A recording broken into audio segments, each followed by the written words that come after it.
Hi, I'm Hardeep Singh. I'm practice lead and technical consultant for modern workplace and end user computing with Auxilion. Microsoft have announced the end of Windows 10, which will take effect in 2025. Windows 10 going end of life will leave organizations across the world with financial and security challenges. All support for Windows 10, Home, Pro, Enterprise, and Education, including security updates, will end for users on October 14th, 2025.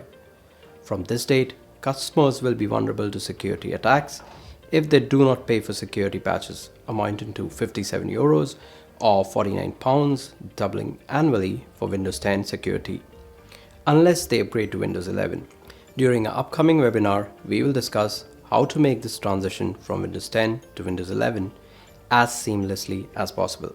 We will look at what it means for your organization, the risks and the implications involved, why you need to start planning for the upgrade now, and most importantly, how Auxilion can help.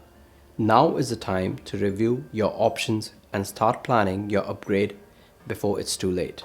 Join our team on Thursday, May 30th at 11 a.m. to learn all you need to know about Windows 10 going end of life and upgrading to Windows 11.